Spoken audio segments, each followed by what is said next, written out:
1116 DXAS, your community radio. Kasama sa araw-araw, kakwentuhan ka agapay, kaibigan ka barangay. Ito ang radyo mo.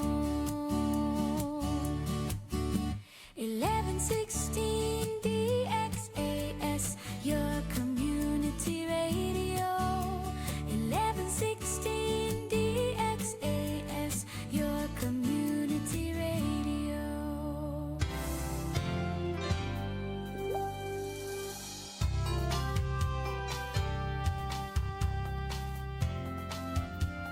At kayo pa rin ay nakikinig sa 1116 DXIS Radio Komunidad. Ito po ang programang Family Matters at ako po ang inyong kasama, Kuya Jerry. Ang DXIS ay sa mga himpilan ng Far East Broadcasting Company at kasapi sa kapisanan ng mga broadcaster ng Pilipinas. Ang FEBC ay isang non-profit, non-commercial, and donor-based radio station. Dahil sa katapatan ng ating Diyos at sa inyong partnership, tayo ay nagpapatuloy sa paghatid ng mabuting balita ni Kristo. Kaya naman, inaanyahan namin kayong maging bahagi ng ating radio ministry. Iscan ang QR code ng ating GCash or bank account para sa inyong donation. Please send us a message para ma-acknowledge po namin ang inyong donation. Maraming salamat sa inyong partnership and God bless.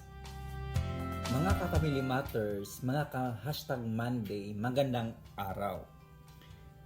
Alam nyo mga kapatid, bilang isang lalaki, madalas nating sabihin, kaya ko to, control ko to, buhay ko naman to eh.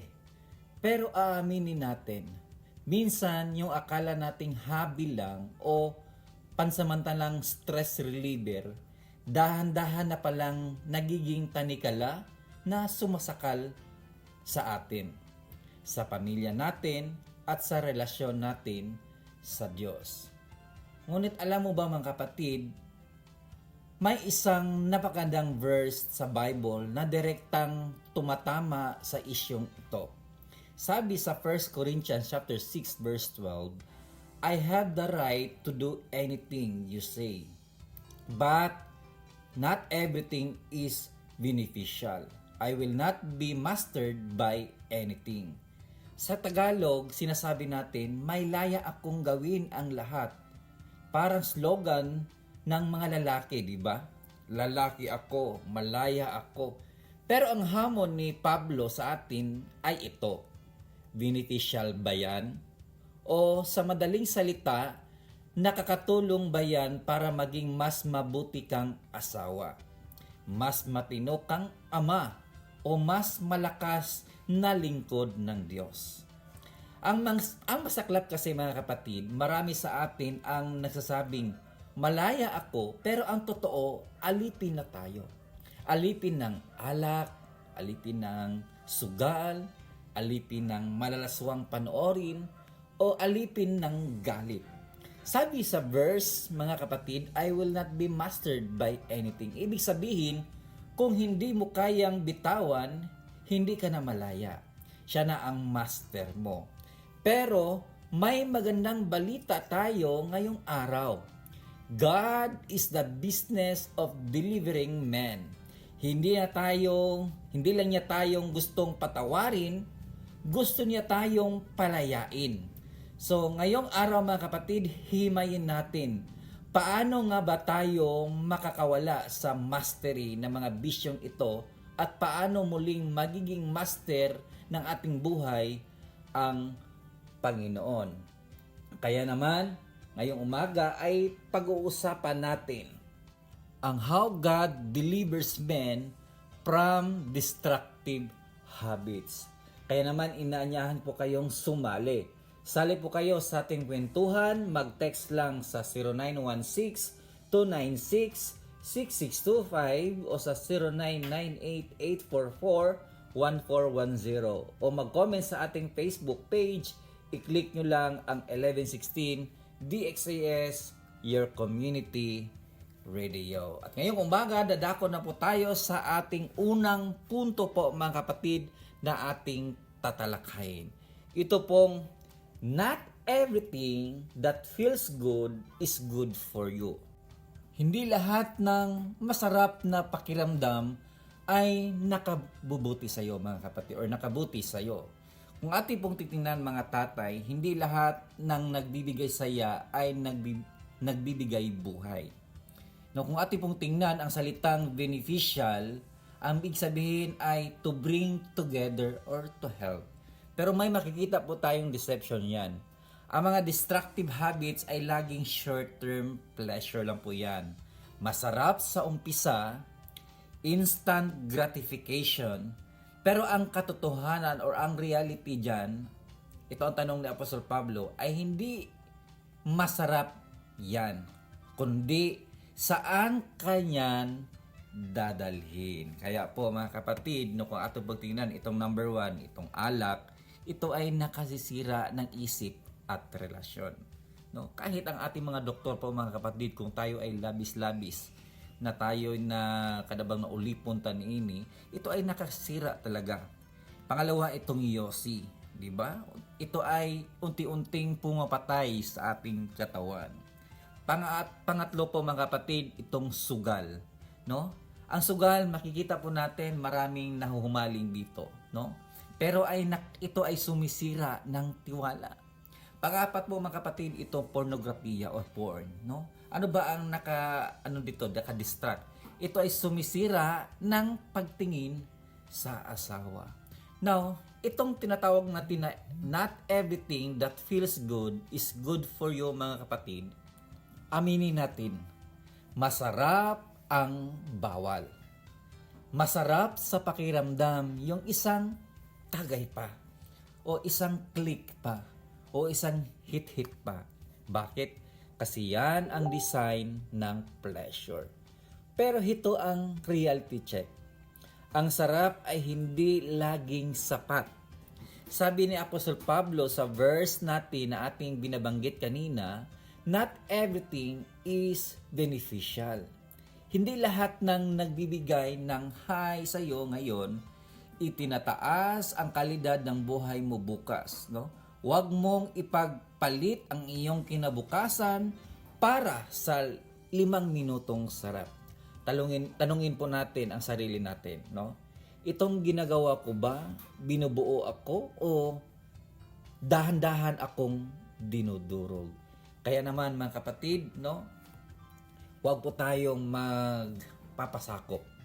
Kasi alam naman natin kung tayo po ay na kadabang nagumunta sa inganing ato ang ginahimo, no, makadaot yun sa ato. That's why today mga kapatid, ito ang reminders po sa atin na hindi lahat ng mga bagay ay nakakabubuti sa ating katawan, kundi may mga bagay talaga mga kapatid, lalong-lalo na when it comes sa ating mga bisyo, ito ay nakasisira talaga sa ating katawan. Hayun po ang ating panguna. Ang pangalawa naman mga kapatid, vices promise relief but produce bondage. Hayan. Ang bisyo ay nangangako ng ginhawa, pero ang bunga ay pagkaalipin. Kaya naman ito ang paradox ng kasalanan. Pinopromote nito ang kalayaan. Pero ang dulo mga kapatid, ito ay tanikala. Kaya naman the false promise, sinasabi ng bisyo, gawin mo to para ma-relax ka, no? Gawin mo to para makalimot ka sa problema. Pero may trap dyan. Sabi sa verse, I will not be mastered by anything. Ang habit na akala mo ay escape, no? Akala natin, okay lang para makalimot. Paminsan-minsan naman to kasi may problema ako ngayon. Kaya ano ko na lang tong oras sa ganito, no? Kaya mga kapatid, siya pala ang kulungan mo. Kaya naman mga kapatid, no, ang bisyo ay nangako ng ginhawa, pero ito ay nagdadala ng tanikala. Sa simula pa lang mga kapatid, no, hawak mo, yun na siya. Kanang ikaw pa mo control na. Pero sa bandang huli, tandaan po natin, hawak ka na nito. Kaya naman, kung ating pong titingnan sa John chapter 8, verse 36, no? So if the Son sets you free, you are truly free. Ito ay tumutukoy po sa ating Panginoon. Siya lang ang tanging pag-asa para tayo makalaya. Kaya kung naatay Ginoo sa atong kinabuhi, kung tinuod ta nga naanata diha kang Kristo, mao siya ang tinuod nato nga paglaom ug ang kanang kagawasan. Dili kay ang kagawasan naa diha. Kaya di gyud ta mga kapatid ka na bang magpailawom ni ani, magpa bandage, magpaulipon ngano man kaysa sinugdanan lagi. Maayo pa na siya sa primero, pero sa dugay nimo na ana, mauna nay mo hatod nimo diha sa imong pagka-binalanggo. Kaya, no, alam nyo ba kung bakit tayo nahuhulog sa destructive habits? Iyan ang tanong. Kasi, nangangako sila ng escape, no? Kasi, pagod ka sa trabaho, stress ka sa asawa, may problema sa pera, sasabihin ng bisyo mo, halika rito, tutulungin kitang makalimot. Di ba mamuna yung mga kasagaran yung mga linyahan? Sa natin mga friends, nga, relax sa taani, maglingaw-lingaw sa ata. No? Pero, ang relate ng pangako, mauna siya nga, ang totoo, trap pala ito. Sabi sa Bible, I will not be mastered by anything. No? Isipin mo, akala mo stress reliever mo lang yan, pero ngayon, hindi ka na makatulog nang wala yan. Aminin po natin yan. Totoo ba to? No? Hindi ka na makakilos nang hindi yan ginagawa. Ang dating takbuhan mo, naging kulungan mo na. Kana bang, mo na siya trap, mo na yung makarelax ni mo. Di na makontento kung dili ni mo na siya mahimo. Kay habit naman ni mo. Na-trap na ka diya, mo na imong kulungan. So, ambisyo, mga kapatid, parang utang sa Bombay. So, sinong nakarelate ani, no? Ambisyo, mga kapatid, parang utang sa Bombay. Makarelate mo dito ani, kay common man kayo, no? Na aji mga Bombay nga magpautang. So, nga na ang iyahang halimtulad, no? Madaling hiramin, pero ang hirap bayaran dahil sa taas ng interest. Morging ana ba? Meron ana siya, okay ra. Pero nagkadugay sa dihang na-trap na ka diha, maglisod na ka, unsaon nimo makagawas niya na. Kay nagpabili naman na, pangitaon naman na sa imong lawas good. So tandaan po natin yan mga kapatid. So, ang tanging pag-asa lang dyan ay nasa unahan. So, ang pangatlo naman mga kapatid, tandaan po natin, ito namang freedom starts with honesty and surrender. Ayan mga kapatid. So, sa mga dito, ang kalayaan ay nagsisimula sa pagiging tapat at pagsuko. So, walang kalayaan sa denial. Remember that mga kapatid. Kung nagkabiling niya pong kang denial kasi yung kagulingon, wala di kagawasan diha. So, ang unang hakbang ay aminin po natin sa ating sarili. Lord, mahirapan na akong makagawas niini. Nahirapan na akong makalaya nito. No? Aminin natin, ikaw na to sa Ginoo, i-surrender. Kaya sabihin natin, Lord, hindi na ako kaya mag-isa. Kailangan po na ikaw. No? So, mga kapatid, hindi tayo mapapalaya ng Diyos sa isang bagay na itinatago natin o pilit nating kinakayang mag-isa. Kaya naman dito, kailangan natin ng honesty. No? Aminin na mastered ka na. Kada bang naulipon na dyan ka na. Kapag sinabi mong, kaya ko namang itigil to kung gusto ko. Kahit hindi mo naman magawa, niloloko mo ang sarili mo. Kaya mga kapatid, dito na pumapasok na dapat tayo susuko. Surrender ka na. No, surrender mo sa Ginoo. Ang pagsuko sa Diyos ay hindi pagsuko sa laban, kundi pagsuko ng kontrol sa mas malakas na kapangyarihan. At walang iba diyan kundi ang ating Panginoon na.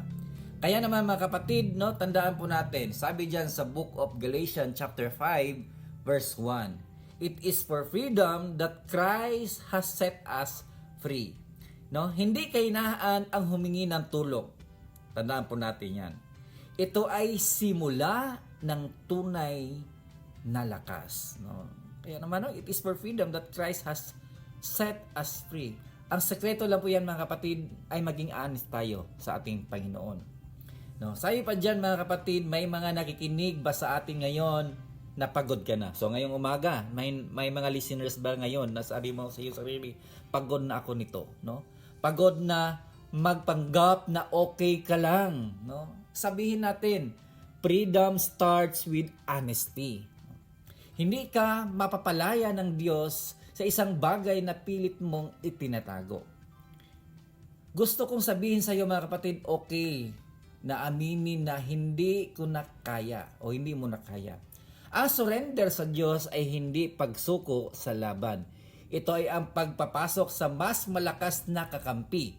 Kapag itinaas mo na ang white flag, no, kanang remember ka na basta sa gubat na anay white flag, it means wala na kamay mo, surrender na ka. No, Lord, surrender na ako. Master na ako ng bisyong ito. Kanang mingon ka nga, wala ko'y mahimo na ni, kailangan na kanako, Lord. Palayain mo ako, doon pa lang mga kapatid, magsisimulang kumilos na ang milagro sa buhay mo. Tandaan po natin yan mga kapatid. So, be honest sa atong kagulingong himinti. Ayaw jo kanabang kanunay denial sa imong kagulingong bitaw nga akong mahimo man ni nako kung muundang ko mahimo man makaya nako. Pero sabihin natin mga kapatid, may mga tao na sinubukan na nilang huminto sila sa ganyang mga bagay. Pero panandalian lang. Ilang mga araw babalik na naman kasi kanang ila-ilaha lang ba. Pero naay mga testimonies po sa atong mga friends, sa atong mga relatives.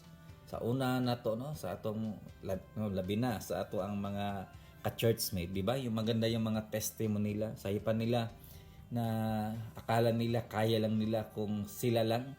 Pero sa bandang huli hindi pala nila kaya. Pero na ang Diyos na ang kumilos, isinuko na nila sa Panginoon ang kanilang mga bad habits, yung mga bisyo nila sa kanilang mga buhay, no? Nalaman na lang nila na ang milagro ng Diyos ay kumikilos sa kanilang buhay. Nalaman na lang nila na bigla na lang nawala, hindi na nila kanabang wala na lagi pangita sa ilang lawas kundi maabot na lang panahon nga ang lawas na nila midumili, wala na nila gipangita kay di naman ganahan ng lawas. Mao na ang isaktong milagro sa ilang kinabuhi.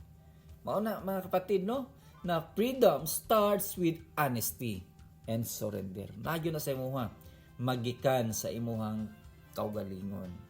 Ang pangapat naman mga kapatid, no, itong tinatawag na God does not just remove the habit. Dili lang siya mooy basta-basta lang mutangtang sa imuhang naa sa imong habit karon, sa manang habit sa imong bisyo. He restored the man. No, tandaan po natin 'yan. Kaya naman mga kapatid, hindi lang inaalis ni Lord ang bisyo. Binabalik niya ang dangal ng lalaki. Unang-una dyan mga kapatid, tandaan natin, nababalik ang respeto. Ibalik yun na ang respeto. Unsa tong respeto nga nawala sa imo kaniadto, pero sa dihang imo nang gisurrender sa Ginoo, no, iyahang ibalik ang respeto sa imuhang kinabuhi. Pangalawa, nabubuo ang tiwala. Nanay tiwala sila sa imuha. Pangatlo naman, naihahanda ang lalaki para muling manguna sa pamilya, no? Mao diya from bondage to leadership. Sa una, maglisod ka ni ana, nagumon ka ni ana, naulipon ka ni ana. Pero sa dihang gi-restore na sa Ginoo, unsay nawala nimo kaniadto kay i-surrender na nimo ang mga dili maayong habit sa imong kagalingon, gibalik sa Ginoo unsay dungog nimo sa imong kinabuhi. Ayan po mga kapatid. So tandaan po natin mga kapatid, no, hindi lang inaalis ng Diyos ang bisyo. binubuo niya ang pagkatao mo. No, bago ang verse 12, binanggit ni Apostol Pablo sa verse 11, but you were washed, no? You were sanctified. Makikita natin na ito mga kapatid na ang paglaya ay hindi lang pagtigil sama-sama. Kung tinigil mo lang ang lahat ng mga bad habit, no, gaya nitong mga bisyo, no, pero galit ka pa rin at walang direksyon, kulang pa ang restoration. Kaya naman may tinatawag dito tayo na holistic healing. Ibabalik ng Diyos ang iyong dignidad, no? Ang papel mo bilang ama at ang iyong layunin or purpose ay ibabalik ng ating Panginoon. Kaya tandaan po natin mga kapatid, no, sa buhay po natin, no, ito ang pinakamagandang bahagi ng ating topic. Ang Diyos, hindi siya parang mekaniko na basta lang magtatanggal ng sirang piyesa. Siya ay isang ama na nagbabalik ng dangal. He does not just remove the habit, but He restores the man. Kapag kinuha niya ang alak sa kamay mo, papalitan niya yan ng panibagong lakas para yakapin ang mga anak mo. Kapag inalis niya ang dumi sa isip mo, bibigyan ka niya ng malinaw na vision para sa kinabukasan mo. Hindi ka lang dating adik o dating babaero o ano pa dyan na mga bad habit. Kay Kristo mga kapatid, ikaw ay bagong tao na. Dahil unang-una, siya ay nagre-restore. Dinirestore ka na ng ating Diyos. Nire-renew ka na ng ating Diyos. At redeem ka na mga kapatid ng ating Diyos. Ayan, di ba? Napakaganda po mga kapatid. Kaya mga kapatid, itong 4 na reminders po sa atin patungkol po sa ating topic na nagpaalala po sa atin mga kapatid, no? Ano bang this year, ano man, kaya na po yung bag-o na imong kaguligon? Anong rin naman tamigon sa tunggulingon nga gusto kong bumait pero hindi ko magawa. Gusto kong makawala pero hindi ko magawa. Totoo ba yan? Yes. Kung sa sarili lang nimo.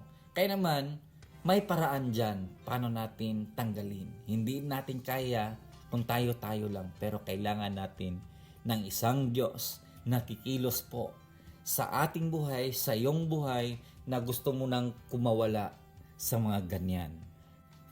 Tandaan, mga kapatid, ang buhay ng lalaki ay hindi perpekto. Pero kung tayo'y magpapasakop sa Diyos at maglingkod kasama ang pamilya, kapatid, ang Diyos ay kikilos sa ating buhay at sa iyong pamilya. Kaya naman mga ka-Family Matters, mga ka-Monday, ka-Monday, napakaganda ng ating napag-usapan ngayon. Ang How God Delivers Men from Destructive Habits. Pero sa sandaling ito, gusto naming marinig ang inyong mga kwento, mga kapatid. Mga ka-Monday, gusto naming marinig ang inyong sagot. Alin ang pinakamahirap bitawan ng isang lalaki? Una, alak. Pangalawa, yosi. Pangatlo, sugal. At pang-apat, at iba pang mga bisyo. Alam natin mga kapatid, itong mga 4 na nabanggit ko ngayon, ito yung mga destructive habits. Aminin natin yan. Ito ang nakapagdulot na di maganda sa ating buhay. When it comes sa ating katawan, when it comes sa ating relasyon, when it comes sa ating community, ito ay nakapagdulot ng hindi maganda. Lalong-lalo na mga kapatid sa mata ng ating Diyos. Kaya naman mga kapatid, saan dito sa 4 na nahihirapan ka na bitawan mo sa iyong buhay? Kaya naman i-share nyo sa amin sa pamagitan ng text o message sa ating family #Monday edition dito sa 1116 DXIS Your Community Radio. Kaya naman ngayong umaga, mga kapatid, Mga katropa, tapos na tayo sa usapan. Oras na para sa totohanan. Paano mo ba dadalhin ang nabanggit natin kanina sa 1 Corinthians chapter 6 verse 12 sa loob ng iyong bahay, sa iyong trabaho, o sa gitna ng iyong pakikipaglaban sa bisyo? Kung ating pong titingnan mga kapatid, may dapat po tayong i-apply sa ating buhay. Una-una, meron po tayong the 24-hour rule. Ito ang hamon mo sa bawat lalaking, or ito ang hamon ko sa bawat lalaking nakikinig. Honesty starts today. Huwag mo munang isipin ang susunod na buwan o ang susunod na taon. Isipin mo lang ang susunod na 24 oras. Ang application natin ay simple. Name it and surrender it. Ano yung bagay na kapag hindi mo nagawa, nagiging irritable ka? O, mga na challenge. Kaya mag-usahay, kung dugay ni mo na mahimo, hindi mo na nagawa, I'm sure ma-irritable ka. No? Ano yung secret habit mo na ayaw mong malaman ng asawa o nanay mo? Pangalanan mo yan sa harap ng Diyos ngayon. Sabihin mo, Panginoon, ito ang master ko. Ito ang sumasakal sa akin. Ang pag-amin ay 50% na iyong tagumpay. 50% pa lang na. Usahay manggod in public. Kanjud bagsak ta diha kay gusto nato di ta maulawan. Pero kay God, mga kapatid, sekreto ang Dios pod masaligan. Magkumpisal ta sa atong Ginoo. Lord, mao ni ang ako ang bad habits. Pangalawa naman, bukod sa 24-hour rule, magawa po tayo ng practical step. Ito yung find a wingman. Ano ba tong find a wingman? Sinasabi ko sa inyo, walang sundalo na sumasabak sa gera ng mag-isa. Sa ating mga lalaki, ang pride natin ang pumapatay sa atin. Totoo ba yan mga kapatid? Tungod aning pride manggod, maunay mo lunod nimo. Mauranay mo hatag nimo kadaot, mauranay mo unay nimo patay. Nga naman, akala natin kaya natin to mag-isa. My friend, kailangan mo ng isang wingman. Ano ba itong wingman? Isang kapatid sa mananampalataya. Isang mentor o isang pastor na pwedeng magsabi sa iyo ng totoo. Kanang willing ka magpa-correct, magpatudlo, kung makadungog ka sa tinuod, no, andamon nimo dawaton nimo. Kay usahay sakit man gud ang pulong sa Ginoo. Pero mao nang giingon nga kailangan natin ng wingman, no? Mao kung mahanap ka ng taong pwedeng magtanong sa iyo, kumusta ka na? Nagawa mo ba ulit? Oo. Ang deliverance mga kapatid ay nangyayari sa liwanag, hindi sa dilim. Ang pangatlo naman, ito ang encouragement ko sa inyo. Hindi pa huli ang lahat. Baka ang iniisip mo ngayon mga kapatid, no? Huli na ako. Masyado na akong lubog sa itong sitwasyon ko. Ilang beses ko na itong sinusubukang itigil. Pero bumabalik pa rin ako. Makinig ka sa akin mga kapatid.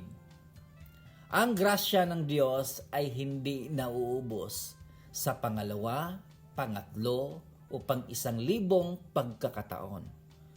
Kung nakakahinga ka pa, may pag-asa pa. Mga nag-iingam ito na ito nga habang buhay, may pag-asa. Hindi ka tinitingnan ng Diyos base sa iyong destructive habit. Tinitingnan kanya base sa kung sino ka kay Kristo. Kaya nagpapasalamat talaga tayo dahil ang Diyos natin ay Diyos ng grasya. Tandaan mo ito mga kapatid, hindi kanya lang gustong i-rehab. Gusto kanyang baguhin mula sa loob. Ang kamay na dati ay may hawak na bote, gagamitin ng Diyos para itayo ang pamilya mo.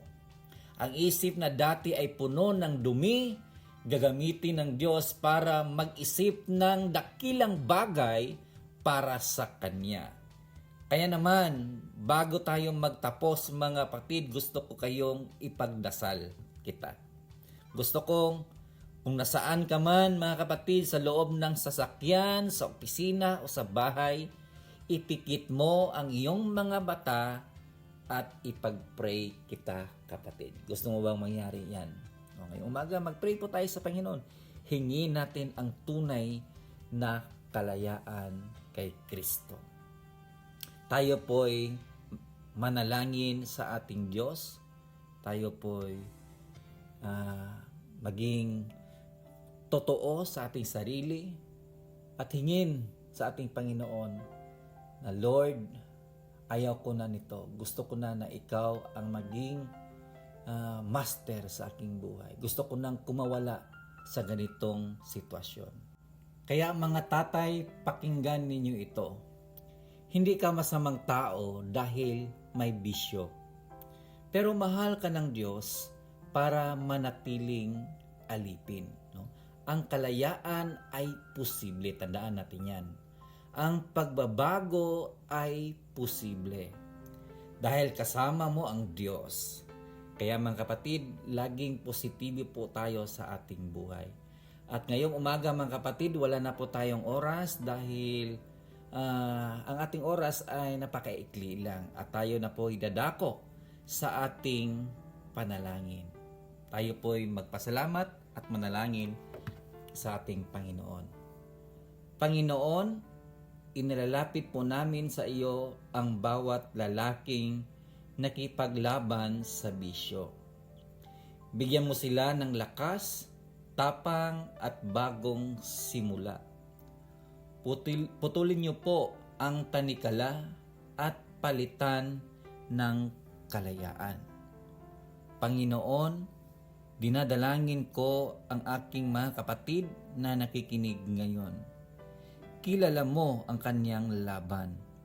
Alam mo ang bigat ng tanikalang nagpapahirap sa kanya, Lord. Lord, I declare freedom over his faith right now.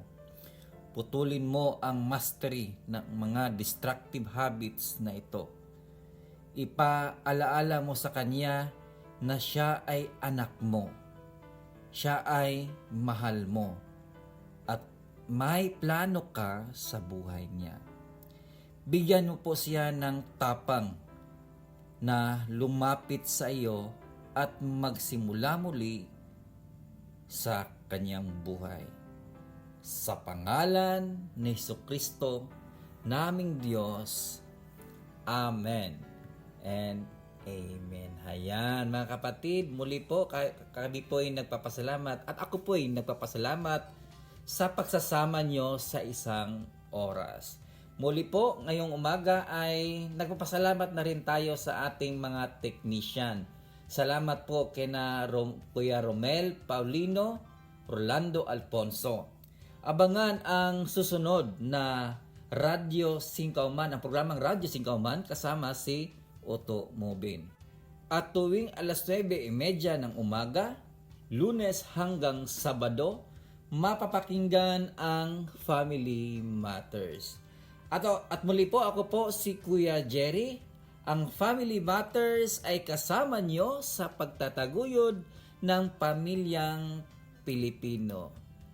God bless and bye-bye!